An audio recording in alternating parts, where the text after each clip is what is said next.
Dust gets everywhere. It coats the throat, grinds between your molars, and smells faintly of rust and dried sweat. When 32 armed insurgents ambushed a routine supply convoy in the Arghandab Valley, they expected terrified logisticians. They expected a slaughter. What they didn't factor into their kill box was the driver of the third transport truck, a woman with a redacted file, a demotion, and a very bad attitude. This isn't a story of heroism. It's a body count, sweat pooled at the base of Moore's spine, soaking into the cheap, rigid nylon of her standard-issue Army tactical vest. The cab of the LMTV felt like the inside of a brass casing right after the primer sparked. It was 112 degrees outside, and the truck's air conditioning had violently expelled its last breath of Freon 3 weeks ago. Beside her, Specialist Wyatt was talking. He had been talking for 45 minutes straight about a transmission he was rebuilding back in an Ohio garage. His voice a droning, nasal hum that competed with the vibrating roar of the diesel engine. Moore didn't look at him. Her eyes, shielded by scratched Oakley ballistic lenses, remained locked on the cracked asphalt ahead. "I'm just saying, if you don't seat the torque converter right, the whole thing shreds itself the second you drop it into gear," Wyatt said, wiping his upper lip with a grimy sleeve. He glanced over at her, expecting a nod, a grunt, anything. "You ever mess with a 460LE, Moore?" "No," Moore said. Her voice was flat, carrying the gravelly texture of someone who had smoked a pack a day in a past life and still craved the ash. Her hands rested lightly on the massive steering wheel. She didn't grip it. Novice drivers white-knuckled the wheel in combat zones. Moore treated it like a sleeping animal she didn't want to wake. Wyatt sighed, leaning back against the cracked vinyl seat. "You're a real conversationalist, you know that? 6 months in this motor pool, and I think I've heard you say 50 words. Mostly pass the wrench and move." He didn't know anything. None of them did. To Wyatt, to Sergeant Briggs in the lead Humvee, to the brass at the forward operating base, Specialist Sarah Moore was a disciplinary transfer. A mechanic and heavy vehicle operator who caught a demotion for insubordination and got shuffled into a forgotten logistics battalion to ride out the rest of her contract. They didn't know about the Trident. They didn't know that 3 years ago, before the politics, before the botched raid in Yemen that left 2 senators scrambling for a scapegoat, Moore was the first woman to pin the Gold Eagle, Anchor, and Trident to her chest. They didn't know the Navy had quietly attached her to an Army logistics unit under a different MOS to keep reporters from asking why a Tier 1 operator was suddenly facing a court-martial for refusing an unlawful order. Moore preferred it this way. The Army logistics guys were loud, sloppy, and predictable. They complained about the heat. They missed their wives. They didn't ask her about the dead. The convoy hit a pothole, the heavy suspension of the flatbed groaning violently. Dust puffed from the dashboard vents, coating the cracked plastic in a fine layer of beige powder. The smell was a heavy mixture of hot oil, rotting trash from the ditches, and Wyatt's cheap deodorant giving up the ghost. Moore shifted her jaw, a dull pop echoing in her ear. Something was wrong. It wasn't a sudden, cinematic realization. It was a cold, creeping itch at the base of her skull. Her eyes scanned the horizon, processing data faster than her conscious brain could label it. The road ahead snaked through a shallow valley, flanked by steep, rocky ridges that looked like fractured teeth against the washed-out blue sky. Usually, there were local children lingering near the drainage culverts, holding out hands for MRE candy. Usually, there were scrawny goats picking at the scrub brush. Today, the road was empty. The brush was still. The air felt heavy, stripped of the ambient noise of life. Wyatt, Moore said, her voice dropping an octave, losing the bored drawl. Radio Briggs. Ask him if he checked the thermal on that overpass. Wyatt frowned, looking up from his cuticles. What? Why? Command said this route was swept this morning. Command is sitting in an air-conditioned tent in Bagram eating defrosted eggs, Moore snapped, her right hand dropping from the wheel to brush the safety selector of the M4 rifle, wedged between her seat and the center console. Call Briggs. Wyatt reached for the handset on the dash, rolling his eyes. You're paranoid, Moore. It's just a supply run. He never finished the sentence. The air didn't just explode, it shattered. A concussive shockwave slammed into the cab, violently compressing the air inside. The sound came a fraction of a second later, a deafening, chest-caving crack that instantly blew out Moore's left eardrum. Through the cracked windshield, she watched the lead Humvee, Briggs's vehicle, lift off the ground as if swatted by an invisible hand. A geyser of black earth, twisted steel, and orange fire erupted beneath its chassis. The Humvee flipped end over end, slamming back into the asphalt in a shower of sparks and disintegrating armor. The IED instinct bypassed thought. Moore slammed both feet onto the brakes, hauling the heavy steering wheel hard right. The LMTV groaned, the massive tires screaming against the heat-slicked road as the rear of the truck kicked out. She wasn't trying to stop. She was trying to angle the engine block towards the ridgeline. The heavy diesel engine was the only reliable cover they had. A split second later, the sky tore open. Crack, crack, crack, crack. The unmistakable, rhythmic chatter of PKM machine guns and AK-47s opened up from the rocks above. The windshield of the LMTV spiderwebbed, then completely blew inward in a storm of jagged glass. Glass shards hit Moore's face like a handful of gravel. One sliced a clean, shallow line across her cheekbone. She didn't blink. She didn't scream. The sudden, violent transition from crushing boredom to total warfare didn't shock her system. It settled it. The chaotic noise of the world tuned down to a hyper-focused, terrifying clarity. Next to her, Wyatt was screaming. It was a high, thin sound, like a panicked animal. He had his hands clamped over his right shoulder. Dark, thick blood was already pulsing through his fingers, soaking his tan uniform shirt in a rapidly spreading stain. Shrapnel. "Get down!" Moore barked, not looking at him. The cab was a death trap. Rounds punched through the thin metal of the doors with a deafening metallic ping, tearing chunks of foam out of the seats. The dashboard exploded in a shower of plastic shrapnel as a heavy 7.62 round took out the radio. 30 meters behind them, the rear transport truck had locked its brakes. Through the side mirror, Moore saw the driver take a round to the neck through the glass, slumping over the wheel.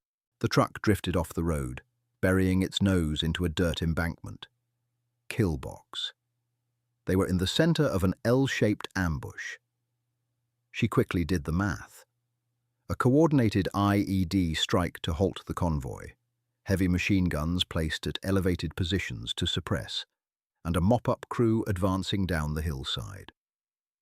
By the volume of fire ripping the air apart above them, she counted at least 2 PKMs, maybe a dozen rifles. No, more. A lot more. The dust kicking up along the ridge revealed a swarm of movement.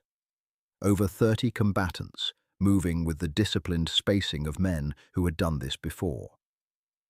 They thought they had trapped a convoy of REMFs, rear echelon motherfuckers.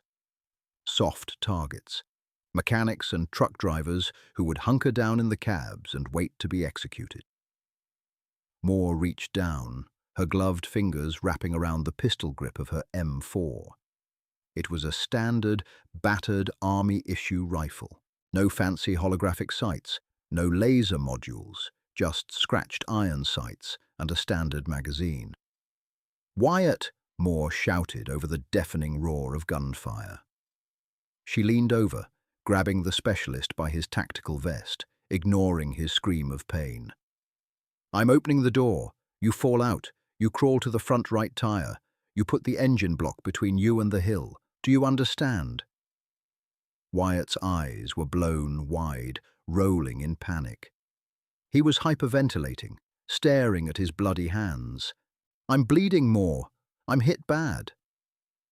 "It's a shoulder wound.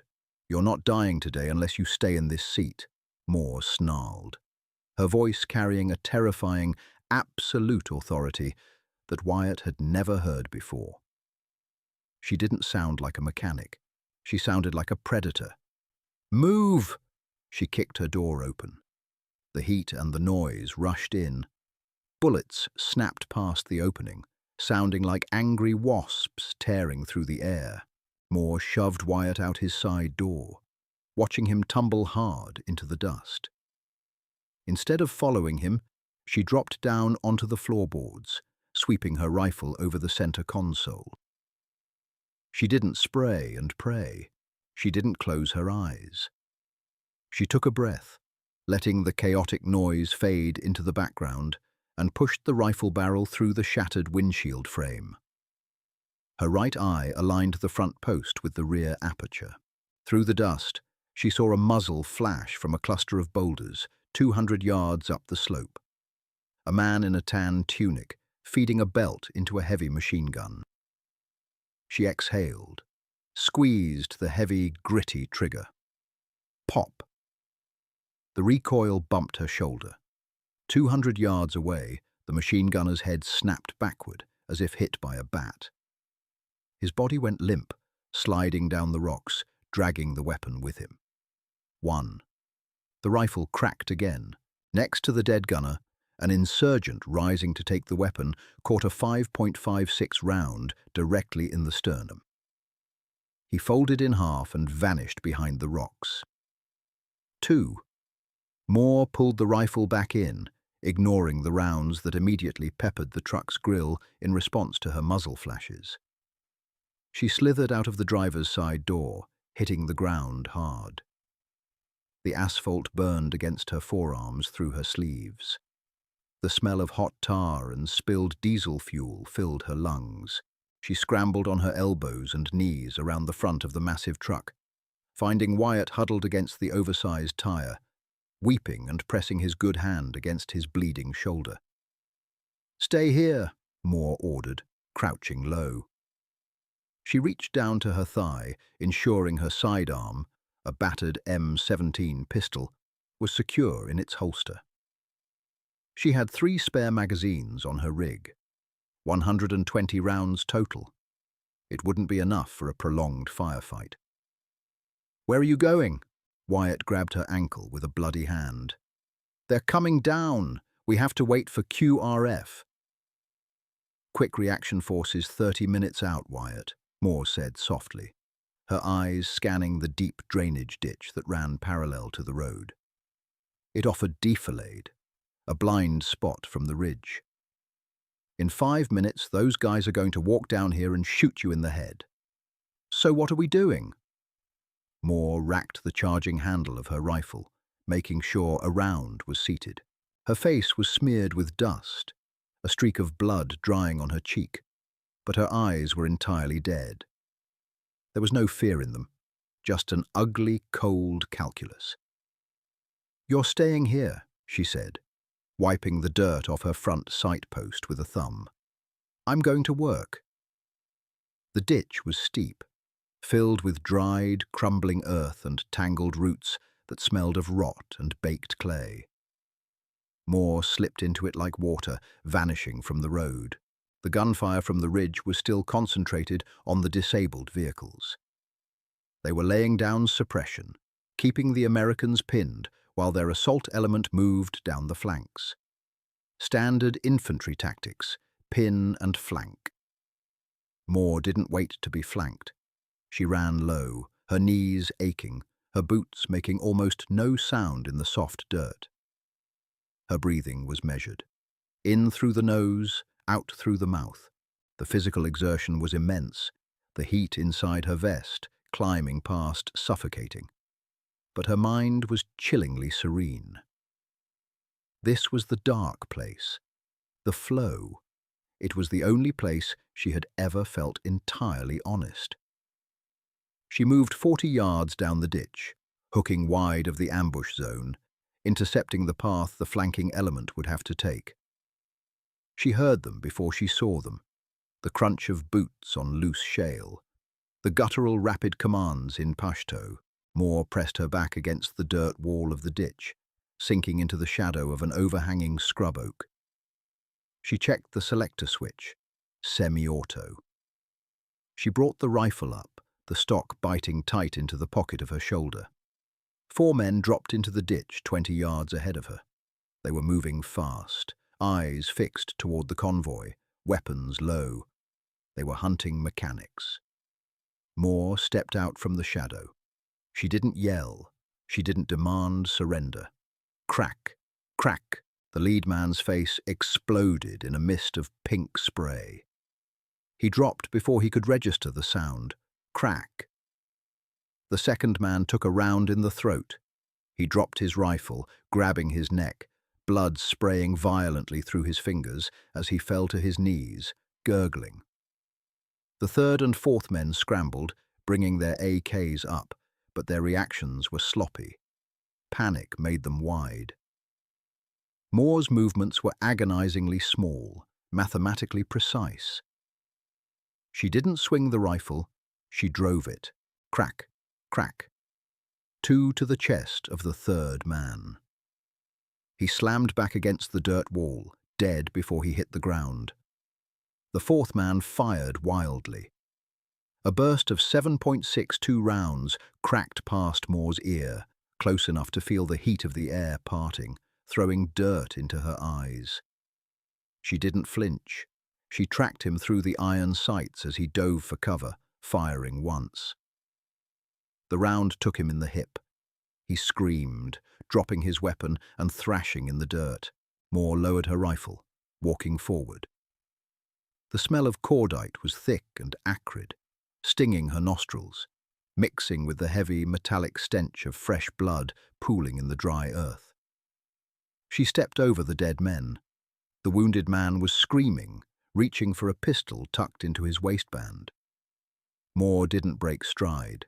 She kicked the pistol out of his hand, stepped on his wrist, hearing the bone crack under her combat boot, and fired 1 round down into his chest. Silence rushed back into the ditch, heavy and suffocating. 6 down, 20-something to go. Her rifle bolt locked back with a hollow metallic click. Empty. She swore silently, a harsh hiss through her teeth. She hit the mag release, the empty magazine dropping into the dirt, and slapped a fresh one home. 2 magazines left. Too few. She looked at the dead men at her feet. She slung her M4 behind her back, bending down to pick up one of their AK-47s. It was heavy, the wood stock scuffed and soaked in sweat. She checked the chamber, pulled 3 spare magazines from the dead man's chest rig, and shoved them into her dump pouch. She wasn't an army mechanic anymore. She was a ghost, armed with their weapons, moving behind their lines. Moore scrambled up the side of the ditch, belly crawling through the thorny scrub brush toward the main ridge. Her elbows bled where the rocks tore through her uniform. Her lungs burned with the filthy, superheated air. Below her, near the trucks, she could hear Briggs's men finally returning fire, sporadic and undisciplined. The insurgents on the hill were focused entirely on the road, pouring rounds into the vehicles. They had no idea their flanking element had been erased. Moore found a crevice between 2 massive boulders, giving her an obscured view of the enemy's main firing line.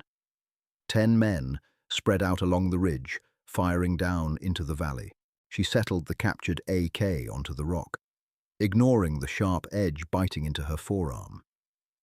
The weapon was notoriously inaccurate at distance, but the closest target was only 40 yards away. She targeted the loudest threat, a man with an RPG launcher, stepping out from cover to take aim at the surviving transport truck. Moore squeezed the heavy, clunky trigger of the AK. The recoil was violent, the weapon barking loudly. The round caught the RPG gunner in the ribs right as he fired. The rocket went wild, spiraling off into the sky before detonating against the far mountain. The gunner collapsed, screaming. The firing line on the ridge stopped. The insurgents spun around, confusion painted clearly in their body language. The shot had come from behind them, from their own territory. Moore didn't stay to admire her work. The moment she fired, she scrambled backward, sliding down the rocky incline, tearing the skin off her palms. A second later, the boulders she had been hiding behind disintegrated under a hail of machine gun fire. They were angry now, and they were coming for her. Down by the truck, Wyatt lay pressed against the rubber of the tire, clutching his bleeding shoulder. The gunfire on the hill had changed direction. It wasn't pointed at the road anymore. It was pointed back at the mountainside. He listened to the chaotic bursts of AK fire, the shouting, the screams echoing down the canyon. He squeezed his eyes shut, trembling. He thought about the quiet, sullen woman who sat next to him for 6 months. The woman who never talked about her past, who always had grease under her fingernails, who drove the LMTV with agonizing precision.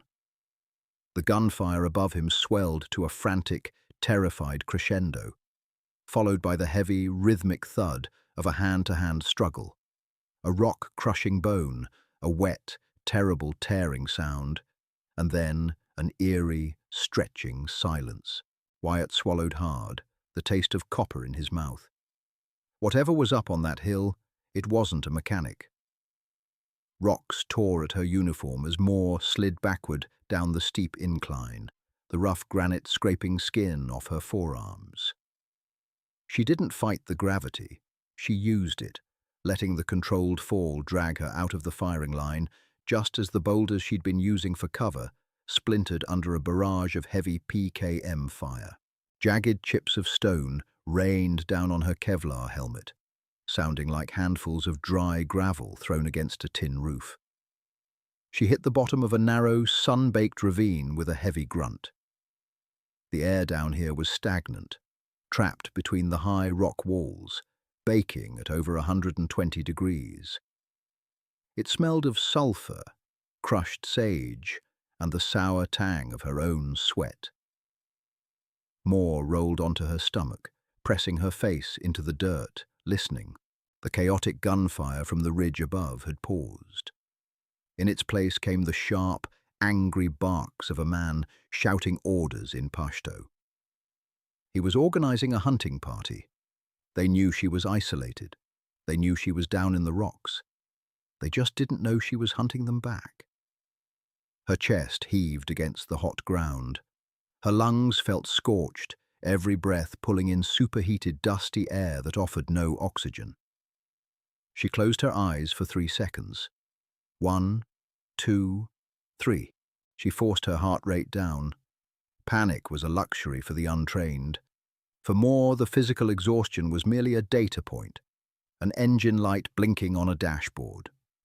Acknowledge it, manage it, keep driving. She pulled the captured AK-47 toward her. The wood furniture was sticky with the previous owner's blood.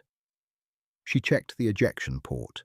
It was filthy, caked in carbon and fine desert sand. A malfunction waiting to happen.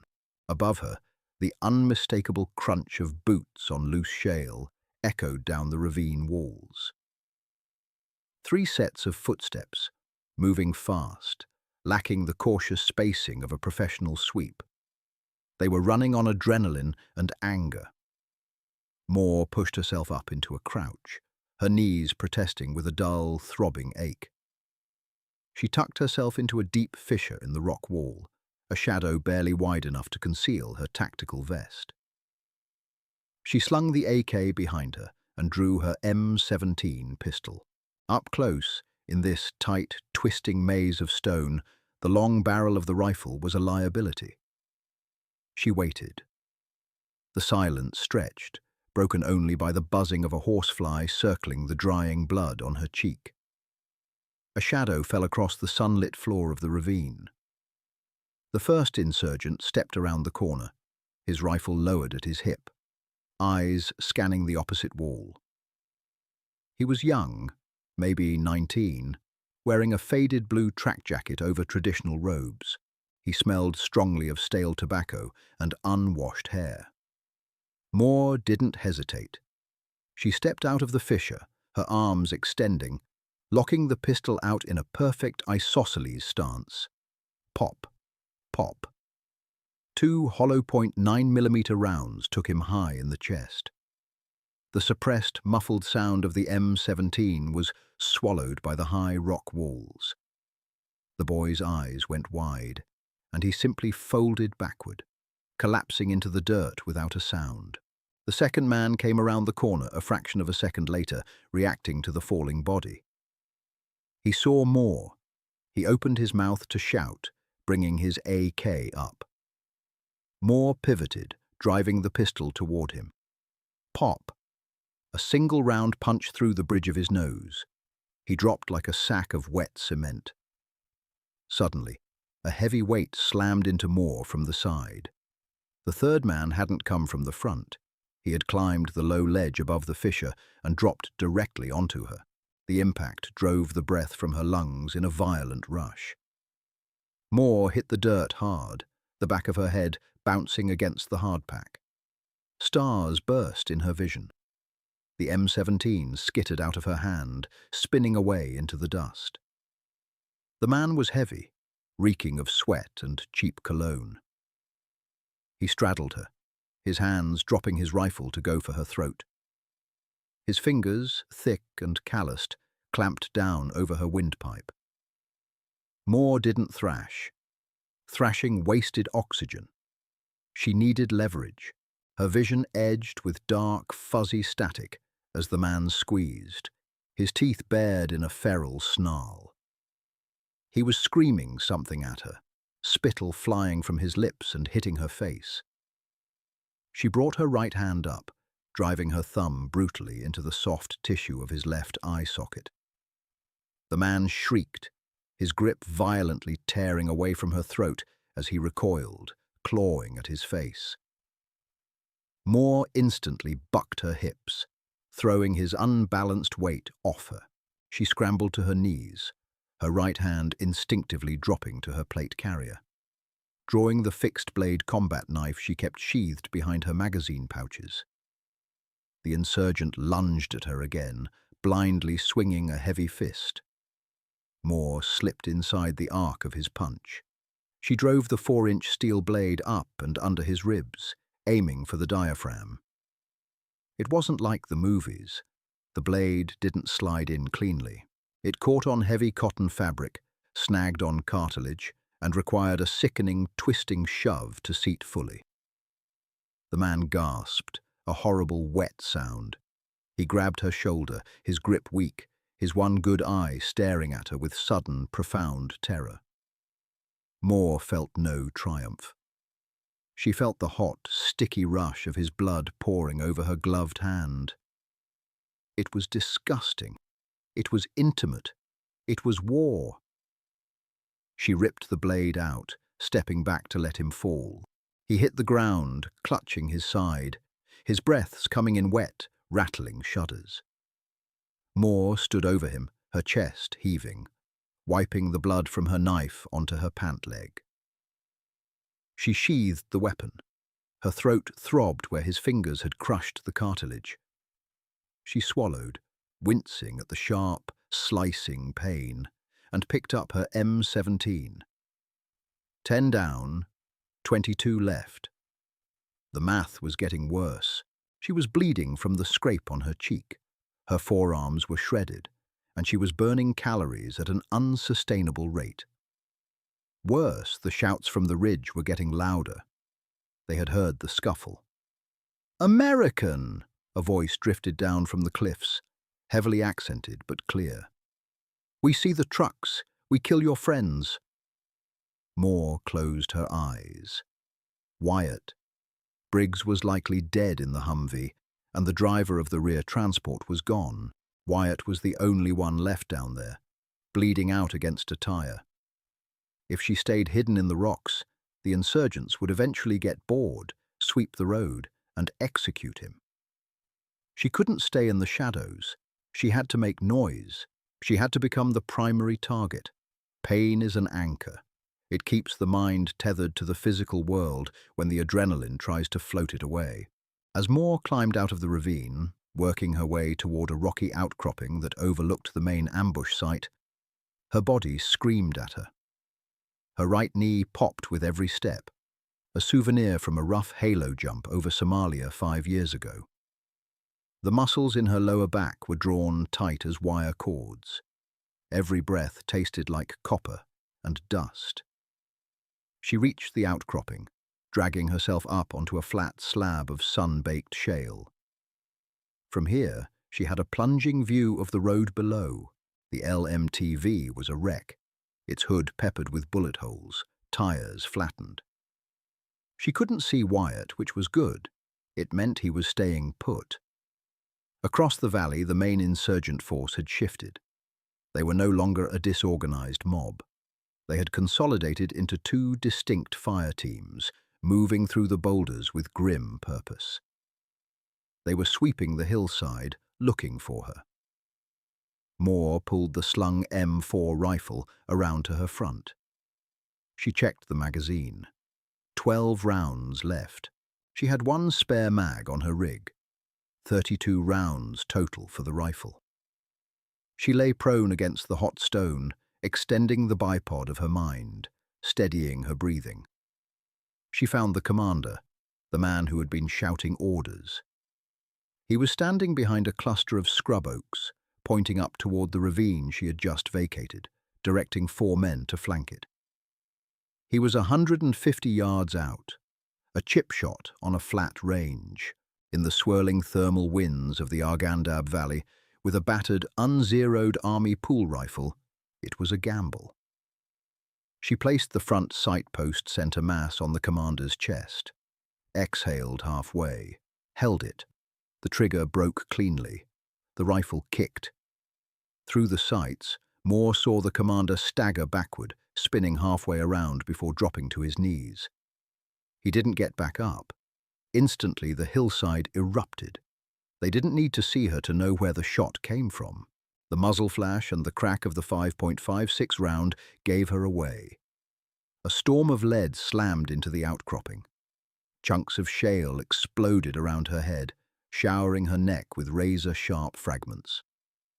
Moore flattened herself against the rock, pressing her face into the dirt as bullets screamed inches above her helmet. The noise was absolute, a deafening, continuous roar that vibrated through her teeth. Then came the distinct, metallic thump of a grenade launcher. Incoming, Moore scrambled backward, crab walking off the slab of shale, just as the VOG-25 grenade detonated against the rock face where she had been lying a second before. The shockwave hit her like a physical blow. It picked her up and threw her hard into the dirt. A terrible, high-pitched ringing pierced her skull, drowning out the gunfire. The world tilted sideways. Dust choked her, filling her nose and mouth suffocatingly thick. She rolled over, coughing violently, spitting out a mouthful of blood and grit. Her vision swam. For a terrifying 2 seconds, she couldn't remember which way was down the mountain and which way was up. A sharp, burning pain flared in her left bicep. She looked down. Her uniform sleeve was torn, soaked in rapidly spreading dark blood. Shrapnel. A piece of jagged metal from the grenade casing had sliced cleanly through the muscle. "Damn it," she hissed, her voice sounding far away and distorted through the ringing in her ears. She couldn't afford to stop and tourniquet it. Not yet. The blood loss wasn't arterial. It was a steady, dark ooze, not a pulsing spray. She clamped her right hand over the wound, applying brutal, direct pressure, gritting her teeth as a fresh wave of agony washed over her. Through the settling dust, she saw movement below. The 4 men the commander had ordered forward were advancing rapidly, using the suppression fire to cover their approach. They were closing the distance to her position. 70 yards, 60. Moore let go of her bleeding arm. She grabbed the captured AK-47 she had dragged up with her. It was a heavy, ugly weapon, but it had a full 30-round magazine. She propped the barrel over a jagged rock, wincing as her left arm trembled under the weight of the weapon. The muscle in her bicep was tearing further with every movement. She didn't aim through the sights. She couldn't see straight enough for that. She aimed down the barrel, point shooting the way she had been taught in the kill houses of Dam Neck.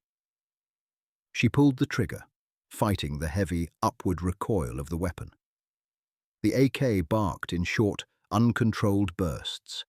She swept the barrel across the advancing fire team. The 7.62 rounds tore through the brush.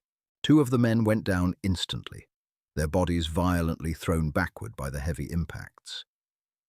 The other 2 dove for cover behind a shallow depression in the rocks. Moore kept firing, pouring rounds into their cover, chipping away at the stone, keeping their heads down. The AK's bolt locked back on an empty chamber.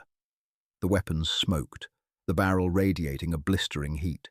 She dropped the empty rifle, rolling away from her position, just as return fire began to pepper the rocks where she had been shooting. 14 down, 18 left. She was losing blood. Her left arm was becoming sluggish, the fingers tingling with nerve damage. The adrenaline was beginning to sour in her stomach, replaced by a cold, heavy nausea. Down on the road, Wyatt heard the massive explosion of the grenade on the ridge. He watched the plume of black smoke rise into the pale sky. He pressed his face against his knees, sobbing quietly. He was sure she was dead. No one survived a blast like that. No mechanic could fight an entire platoon in the rocks. Up on the mountain, Moore leaned against the cool wall of a shallow cave, pulling a compression bandage from her tactical rig with her teeth. She wrapped it tightly around her bleeding bicep, pulling the fabric taut, biting back a groan. She checked her remaining gear. Her M4 had 12 rounds, 1 spare mag. Her pistol had 8 rounds. She reached into her dump pouch and pulled out the 2 green, spherical F1 fragmentation grenades she had looted off the dead men in the ditch. She was tired, a deep, bone-weary exhaustion that whispered promises of peace if she would just close her eyes. Just for a minute. Moore slapped her own face hard. The sting snapped her back. The cynical, angry part of her brain, the part that had kept her alive through 3 combat deployments and a court-martial, flared back to life. She wasn't going to die on a nameless rock in the Arghandab Valley, and she sure as hell wasn't going to let a kid from Ohio who talked too much about transmissions bleed out alone on the asphalt. She gripped the grenades, her bloody fingers leaving dark smears on the painted metal. It was time to stop shooting. It was time to clear the hill. Blood dries sticky, turning the coarse fabric of a combat uniform into rigid sandpaper. Moore felt it pulling at the skin of her left bicep with every microscopic shift of her shoulder. The compression bandage was already saturated, a dark, heavy mass clinging to her arm, but the direct pressure had slowed the bleeding to a manageable seep. She couldn't feel her ring or pinky fingers. Nerve damage, that was a problem for tomorrow. Right now, tomorrow was a statistical improbability. Metal clinked against metal.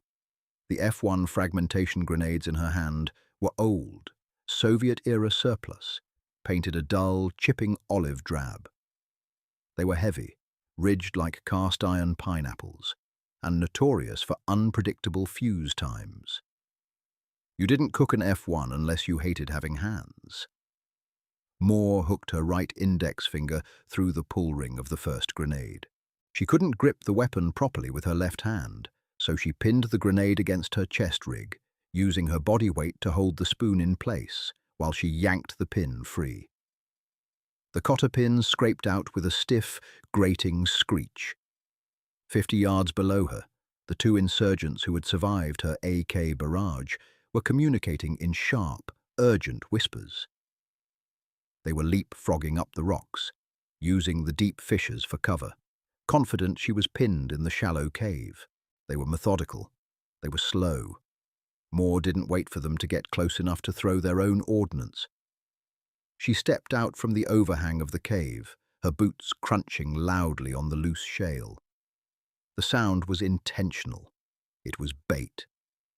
Instantly, a head popped up from behind a granite slab 30 yards down the slope. An AK-47 swung toward her. Moore didn't flinch. She let the spoon of the grenade fly off with a sharp ping, the fuse igniting with a quiet hiss, and lobbed the heavy iron sphere sidearm. She didn't watch it land. The second it left her hand, she threw herself backward, diving flat behind a thick spur of solid rock, burying her face into the crook of her elbow and opening her mouth to equalize the pressure. 1, 2. The detonation tore the air apart. It wasn't a cinematic fireball. It was a violent, concussive snap that vibrated through the bedrock, accompanied by a lethal, invisible cloud of jagged cast-iron shrapnel moving at supersonic speeds. The explosion shredded the scrub brush, turning rocks into secondary projectiles. A ragged, wet scream echoed up the canyon, abruptly cut short. Moore rolled up to her knees, grabbing her M4 one-handed. She braced the handguard over her forearm, ignoring the hot sting of the barrel, and moved laterally across the slope. Dust hung in the air like a thick, yellow fog. The smell of high explosives, sharp, chemical, and suffocatingly bitter, burned the back of her throat. She found the blast site. The granite slab was covered in white pockmarks where the shrapnel had bitten into the stone. Behind it lay a tangle of torn clothing and shattered limbs. Both men were dead, their bodies thoroughly broken by the overpressure and iron fragments. 16 down, 16 left. A heavy volley of machine gun fire instantly began tearing into the rocks above her. The main element had zeroed in on the explosion. They were laying down a wall of suppressive fire, trying to box her in. Chips of stone flew like angry hornets, slicing a thin cut across Moore's jawline. She dropped low, crawling on her elbows and her right knee, dragging her useless left arm. She was moving away from the cave, working her way horizontally along the ridge, flanking their suppressive fire. The heat was becoming a physical weight, pressing down on the back of her neck. Sweat poured into her eyes, stinging fiercely, but she didn't blink it away. Her focus narrowed to a tunnel. There was no navy. There was no court-martial. There was no sneering defense attorney in a crisp dress uniform telling her to take a plea deal. There was only the geometry of the rocks, the remaining rounds in her magazine, and the men trying to kill her. It was pure, distilled existence. She reached a narrow, dry wash that cut vertically down the mountain, providing a natural trench. She slid into it, the baked clay walls radiating heat. Through a gap in the dried roots at the edge of the wash, she had an angle on the PKM gunner, laying down the suppressive fire. He was positioned between two boulders, firing blind at the cave she had vacated, an assistant gunner feeding the long belt of brass cartridges into the weapon. They were 90 yards out. Moore rested her M4 on the dirt ledge. She couldn't pull the stock tight into her shoulder because of her wounded bicep. The recoil was going to be ugly. She exhaled, settling the red dot of her optic. Wait, she didn't have an optic. It was a standard carry handle. She settled the iron sights on the gunner's ribs, directly beneath his raised arm. Crack, crack, 2 rounds. The rifle bucked hard, the buttstock slipping against her tactical vest, bruising her collarbone. The gunner convulsed, his hands clamping down on the spade grips of the PKM as he died, sending a long, uncontrolled burst of fire straight up into the sky before he slumped sideways. The assistant gunner panicked, scrambling backward on his hands and knees, trying to put distance between himself and the dead man. Moore tracked him. Crack. The round took him in the lower back. He went flat, thrashing in the dirt. 14 left. The silence that followed was heavy, pregnant with a sudden, shifting realization. The insurgents weren't shouting anymore. The aggressive, coordinated commands had vanished. They were realizing that the ghost in the rocks wasn't just fighting back, she was systematically dismantling them. Panic is contagious. Moore could smell it on the wind, mixed with the cordite and the dust. She pulled the last F1 grenade from her pouch. The wash led directly down toward a cluster of boulders where a group of 4 insurgents had taken cover. She couldn't see them, but she could hear them arguing, their voices tight, high-pitched with fear. Moore pulled the pin, holding the spoon. She let the grenade roll out of her hand, letting gravity carry it down the steep, smooth clay chute of the dry wash. It bounced silently over the baked earth, picking up speed, vanishing over a small drop-off directly into the center of the boulders. She ducked. Boom! A geyser of dust, rocks, and shattered weaponry blew vertically out of the rock cluster. A severed hand, still clutching a wooden rifle handguard, cartwheeled through the air and landed in the wash 10 feet from Moore. 10 left. Running out of ammunition is a uniquely terrifying sensation. It isn't a sudden panic. It's a slow, creeping dread that settles into the marrow of your bones. Moore checked her M4. 5 rounds. She hit the magazine release, catching the nearly empty mag, and retrieved her last full 30-round magazine from her chest rig. She slapped it home, hitting the bolt catch with the heel of her hand. 35 rounds total. Her M17 pistol had 8. 43 bullets to solve 10 problems. It was doable, provided she didn't miss, provided they didn't rush her all at once, provided she didn't pass out from blood loss.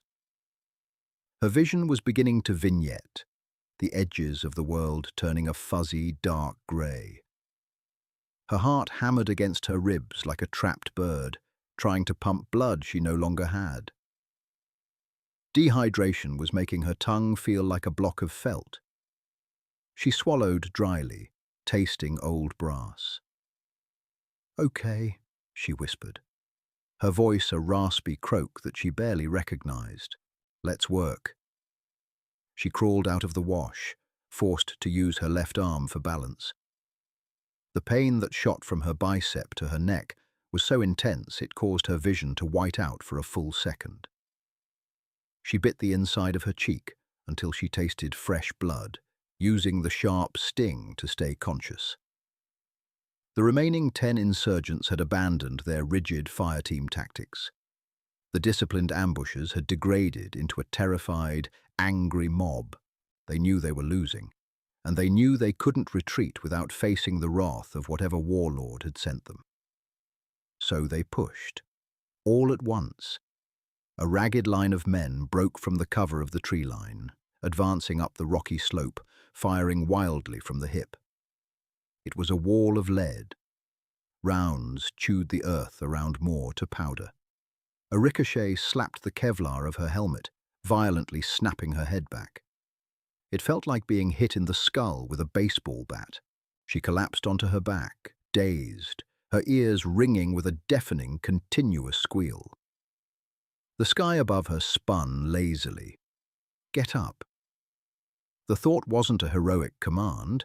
It was the cold, mechanical conditioning of BUD/S, of Hell Week, of 1,000 hours of being broken down and rebuilt in the surf of Coronado. The body is a vehicle. You drive it until the wheels fall off, and then you drag the chassis across the finish line. Moore rolled over, coughing up a mouthful of dust, and dragged herself behind a thick, fallen cedar tree. She rested the barrel of the M4 over the dead wood. The advancing line was 40 yards out, closing fast. She didn't flip the selector to auto. Auto was a waste. Crack. A man in a green vest dropped. Crack. A man next to him stumbled, clutching his thigh, before a second round took him in the chest.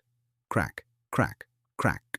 She fired with rhythmic, punishing accuracy, shifting targets instinctively. She didn't look at their faces. She looked at their center of mass. 4 men fell in the span of 6 seconds.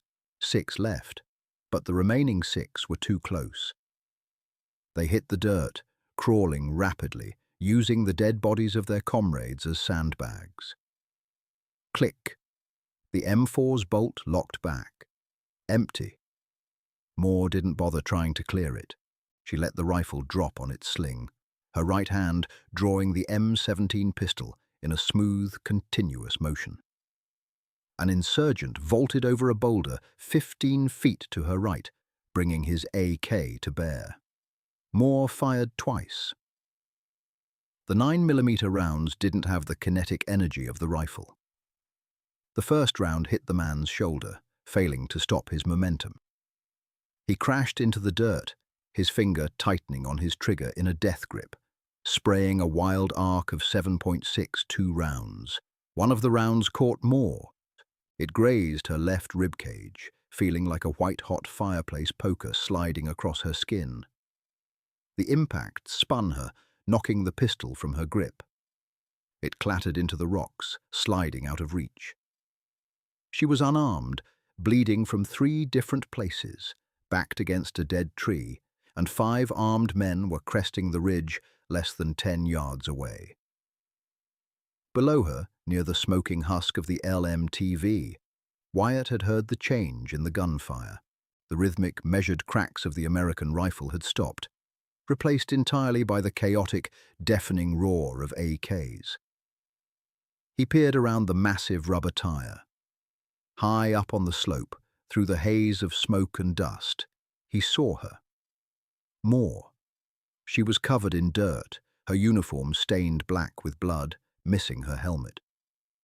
She was staggering backward down the scree slope, a controlled fall, leading the remaining insurgents directly toward the road. Wyatt's breath hitched. She wasn't running away. She was drawing them into a choke point. She was using herself as bait to pull them off the high ground. "You crazy bitch," Wyatt whispered, his hands trembling as he reached across his chest with his good arm, fumbling to unholster his own sidearm. He was a mechanic. He had fired his pistol twice a year for qualification. But looking at the solitary, bloodied figure of the driver dragging an entire platoon of killers down the mountain, shame overpowered his panic. Moore hit the bottom of the slope hard, sliding in an avalanche of loose pebbles and dirt, crashing against the concrete barrier of a drainage culvert just 30 feet from the disabled trucks. She couldn't stand up. Her legs refused the command. The gash on her ribs was bleeding profusely, soaking the side of her vest. She reached down to her right thigh. Her holster was empty. Her knife was still sheathed behind her mag pouches, but at this range, against 5 rifles, a blade was just a metal toothpick. Above her, the 5 remaining insurgents stood at the edge of the scree slope, looking down. They were panting, their faces smeared with sweat and the blood of their friends. They looked at the shattered woman bleeding against the concrete. They looked at the wreckage of their platoon scattered across the mountain behind them. The man in the center raised his rifle, aiming directly at Moore's chest. He didn't look triumphant. He looked exhausted. Moore stared up the barrel. She didn't close her eyes. She didn't pray. She catalogued the smell of the hot asphalt, the metallic tang of blood in her mouth, the heavy silence of the valley. She let out a slow, ragged breath, shifting her weight, slipping her right hand behind her back to grip the handle of her combat knife. She would take one more. She would take the man in the center before they tore her apart. The insurgent's finger tightened on the trigger. Dirt crunched under Wyatt's boots. His hand shook so violently, the front sight of his M9 Beretta bounced like a metronome against the LMTV's massive rubber tire. He had never fired his weapon outside of a flat, paper-target qualification range in Georgia. He was a motor pool rat, a guy who smelled like transmission fluid and stale coffee.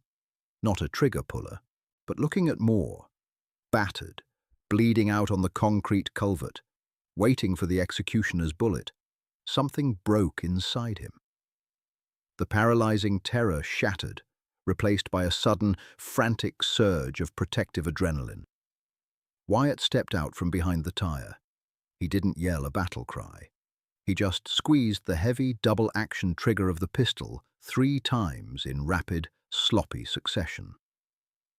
The loud, flat crack, crack, crack of the 9mm echoed off the valley walls. He missed the center mass completely, his shots pulling low and left. But the third hollow-point round slammed squarely into the center insurgent's kneecap, shattering the patella. The man shrieked, his leg buckling instantly, his AK-47 firing a wild burst into the sky as he collapsed down the scree slope, tumbling into the drainage ditch. That was all Moore needed. A fraction of a second, a single skipped heartbeat in the enemy's rhythm. Pain ceased to be a deterrent. It became fuel.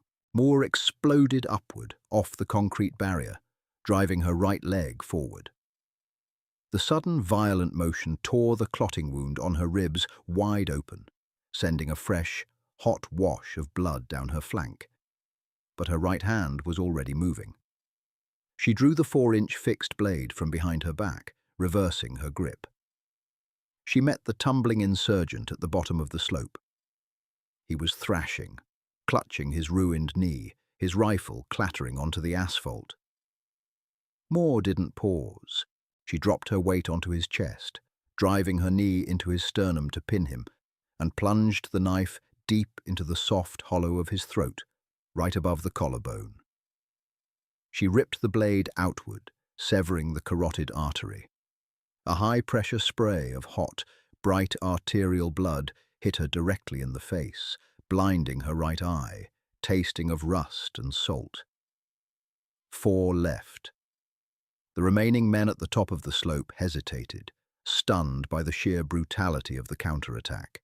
In that half-second of shock, Moore dropped her knife and snatched the dead man's AK from the pavement. The weapon was slick with blood. She didn't bother bringing it to her shoulder. Her left arm was completely unresponsive anyway.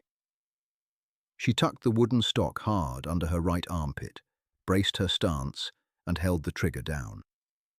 The weapon roared, kicking violently upward, spraying a horizontal arc of heavy 7.62 rounds across the top of the ridge. It wasn't precision shooting. It was a wall of lead driven by pure mechanical spite. 2 of the insurgents took multiple rounds to the chest and pelvis, their bodies jerking grotesquely as the heavy bullets pulverized bone and tissue. They fell backward, tumbling out of sight into the rocks. 2 left. The AK's bolt clicked empty. Moore dropped it. She was breathing in ragged, wet gasps. The edges of her vision were completely black now, a dark tunnel closing in on her remaining sight. She was bleeding out. The 2 surviving insurgents didn't retreat. They were past the point of self-preservation. Screaming incoherently, they threw themselves down the slope, abandoning their rifles, drawing heavy, curved hunting knives from their sashes. They wanted her dead, and they wanted to feel it happen. Moore staggered backward into the drainage ditch. The water at the bottom was calf-deep, a stagnant, putrid mix of agricultural runoff and mud. Her boots slipped. She went down hard onto her back, the filthy water splashing over her face, stinging the open shrapnel wounds on her cheek. The first man hit her a second later, splashing into the ditch, driving his knee into her wounded ribs. Moore screamed, a raw, guttural sound of pure agony. The man raised his knife high, his face twisted in a mask of feral hatred. She didn't try to block the blade. She didn't have the arm strength left. Instead, she bucked her hips upward, with every ounce of kinetic energy remaining in her core, driving the top of her Kevlar-less skull directly into the bridge of his nose. Bone crunched. Cartilage shattered. The man's head snapped back, his eyes rolling, the knife plunging harmlessly into the mud an inch from Moore's ear. Before he could recover, Moore grabbed the collar of his tunic with her good right hand. She didn't strike him. She just pulled his face down into the stagnant water, rolling her body weight over him, pinning him to the bottom of the ditch. He thrashed violently, his hands clawing at her face, tearing at her uniform, desperate for oxygen. Moore held him down, her fingernails bent backward, her muscles screaming, but her grip was iron. She watched the bubbles rise through the muddy water, turning red with the blood from his shattered nose. She counted the seconds. 30, 40. His thrashing slowed. His hands dropped. One left. Moore pushed herself up from the drowned man. She was completely covered in thick, black mud and blood. She looked like something dragged out of a mass grave. The final insurgent had stopped at the edge of the ditch. He stared at her, his knife trembling in his hand. He looked at the bodies of his 31 brothers scattered across the asphalt, the rocks, and the mud. He looked at the broken, bleeding woman rising from the water, her eyes entirely hollow, entirely devoid of human mercy. The man broke. He dropped his knife. He turned and ran. He sprinted back up the asphalt road, his boots slapping frantically against the pavement, abandoning the ambush, abandoning his warlord, seeking only distance. Moore climbed out of the ditch. Her left leg dragged, the muscles finally refusing to fire properly. She walked over to the concrete culvert, where her dropped M17 pistol lay in the dust. She bent down, her spine groaning, and picked it up. She wiped the muddy slide against her pant leg. She checked the chamber. 1 round. War is not a duel. It is a ledger. And Moore never left a ledger unbalanced. She braced her right hand against the smoking metal of the LMTV's front bumper. She closed her left eye. She let out her breath, ignoring the burning tear in her ribs, ignoring the screaming pain in her bicep. She found the front sight post, placed it between the fleeing man's shoulder blades. He was 50 yards away, moving fast. Pop! The hollow point round took him squarely at the base of the cervical spine. His legs turned to liquid, and he crashed face first onto the asphalt, sliding a few feet before coming to a dead, heavy halt. 32. Silence rushed back into the Arghandab Valley, thick and suffocating. It wasn't a peaceful quiet. It was the heavy, buzzing stillness that follows a catastrophic car crash.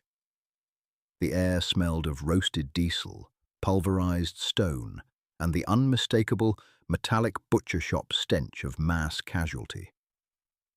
Moore lowered the pistol. Her fingers uncurled, and the weapon clattered onto the pavement. She didn't fall. She just slowly, agonizingly sank to the ground, her back sliding down the massive rubber grooves of the LMTV's front tire until she was sitting in the dirt. She rested her head back against the rubber, closing her eyes.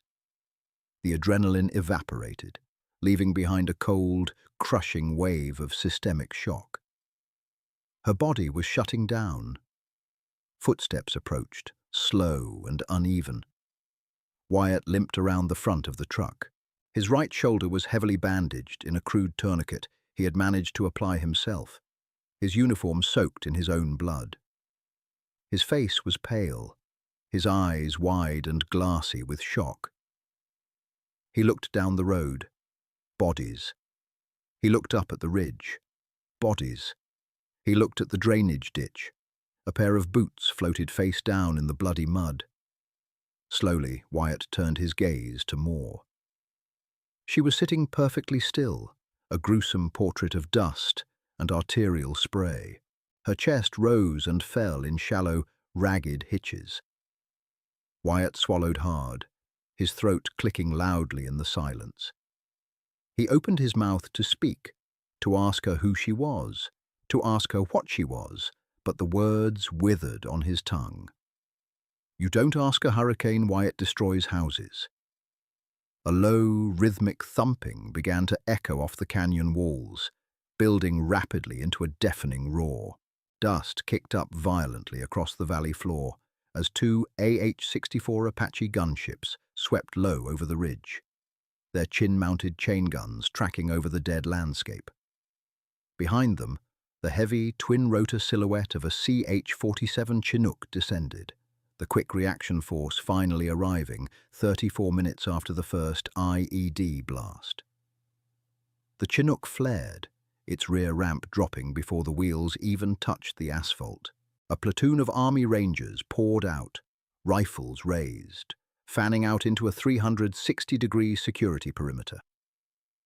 They moved with crisp, aggressive precision, shouting tactical commands, their uniforms clean, their gear pristine. A squad of Rangers and 2 combat medics sprinted toward the disabled LMTV. "Medics up! We got American casualties," the squad leader barked, his eyes sweeping the carnage. He stopped in his tracks, his rifle lowering slightly as his brain struggled to process the sheer volume of enemy dead littering the immediate area. It looked like an airstrike had hit the valley, but there were no craters, just bullet holes and blood. The lead medic dropped to his knees beside Moore, immediately pulling a pair of trauma shears from his vest. "Hey, stay with me, soldier," he said, his voice loud and artificially calm. He reached for her collar to cut away the tactical rig. Moore's right hand shot out with terrifying speed, her blood-caked fingers clamping around the medic's wrist like a vise. The medic froze, his eyes widening. He looked at her hand, then up to her face. Moore opened her eyes. They were bloodshot, the left pupil blown wide from the concussion, her face streaked with someone else's gore. But the stare was entirely lucid, cold, focused. "Don't cut the rig," Moore rasped, her voice sounding like 2 rocks grinding together. "It's standard issue. Supply sergeant's a bitch about paperwork." The medic blinked, completely thrown off balance. "You're bleeding out, Sergeant. Let me work." Moore slowly released his wrist, letting her hand drop into the dirt. "Ribs are a graze. Left bicep needs a tourniquet. Concussion. Might be a ruptured eardrum." She gave him a clinical self-diagnosis, stripping away the panic he expected from a logistics driver. A Ranger lieutenant jogged up, stepping carefully over the body of the insurgent Moore had stabbed in the throat. He looked at the dead man, then at the smoking AK-47, then down at Moore. "Who did this?" the lieutenant asked, his voice tight with disbelief. "Where's the rest of your security element? Who was the primary shooter?" Wyatt, sitting against the opposite tire while another medic tended to his shoulder, let out a short, hysterical bark of laughter. He pointed a trembling, blood-stained finger at the woman sitting in the mud. "She did," Wyatt choked out, tears of shock finally spilling over his dirt-streaked cheeks. "She killed them all. She just went to work." The lieutenant stared at Moore. "You, a motor pool driver?" Moore didn't look at the officer. She leaned her head back against the tire, the edges of her vision finally surrendering to the dark. The noise of the helicopters, the shouting rangers, the chaotic aftermath of survival. It all began to fade into a dull, flat hum. She turned her head slightly, her unbroken eye finding Wyatt across the asphalt. "Hey, Wyatt," she whispered, her voice barely carrying over the rotor wash. Wyatt looked up, his jaw trembling. "Yeah, Moore." Moore let out a slow, rattling breath, the ghost of a cynical smirk pulling at the corner of her torn mouth. "If you don't seat the torque converter right, does the whole thing shred?" Wyatt stared at her, a stunned, disbelieving sob getting caught in his chest. He wiped his nose with the back of his good hand, nodding slowly. "Yeah, Moore, it shreds." Moore closed her eyes. "Good to know." She slipped quietly into the dark, leaving the army to count the dead. If this raw dive into the brutal, unfiltered reality of close-quarters combat kept you on the edge of your seat, hit that like button right now. We don't do Hollywood heroics here. We do grit, survival, and the dark places the human mind goes when the math turns against you. Share this video with someone who appreciates grounded, tactical storytelling and drop a comment below. What was the most intense moment of Moore's fight for you? Don't forget to subscribe and ring the bell so you never miss the next firefight. Stay sharp, and we'll see you in the next one.